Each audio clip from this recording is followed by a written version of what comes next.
Siyempre, apat mo. Ano pa ba? Ano pa? Wala kami. Pasensya na.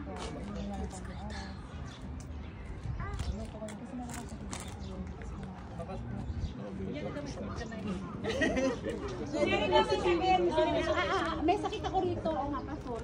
May sakit ako rito na hindi alam ng mga anak ko na tinatago ko sa kanila na mayroon akong terminal cancer. Then iniwan kami ng tatay nila. So ang ngayon, Ako ata yan eh, kami ka. ay, knock. Ano nga tag dito? Ayun, tapos binigyan ako ng pagsubok ng Panginoon na nawala ang bukas. And then, yeah, after that, yun lang ang pinaka-short namin drama. Kailangan namin i-drama. Action! Action! Nay, dito na po kami, Nay. Dala namin ang gamot. Dala po kami pansit. Saan kayo mga galing mga ano? Malimos po kami, Nay. Hindi ko sinabing mamalimos kayo kahit paano pinupulit ko pa kayo. Hindi ko may sakit kayo, hindi ko pa kayang buhay. Hindi ba niya hindi may sakit. Konti lang nararamdaman ko sakit.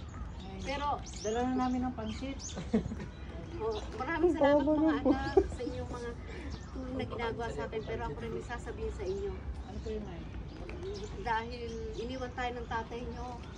Dahil sa ating kalagayan ngayon, kung nasa man siya, bahala na siya sa buhay niya. Oh, hayaan mo na yung si tatay. Masaya na siya sa iba. Pero mga anak, may sasabihin ako sa inyo.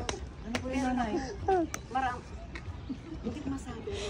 Kung sasabihin ko na, meron ako terminal cancer. Oh, hindi ba parang yan? Hindi yan prank, alam totoo.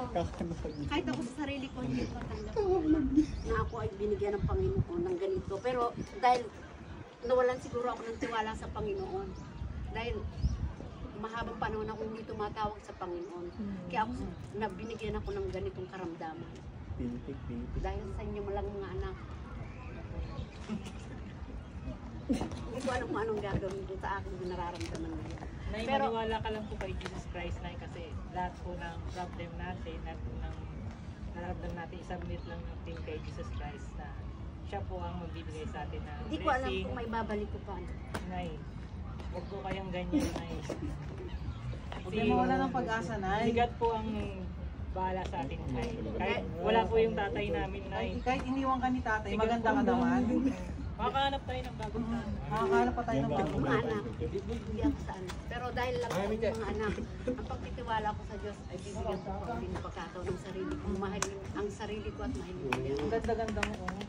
Dahil sa inyo mga anak, ibabalik ko ang pagmamahal ko sa uli sa Panginoon. Susubukan kong mahalin uli ang Panginoon. Patawarin niyo ako mga anak sa akin.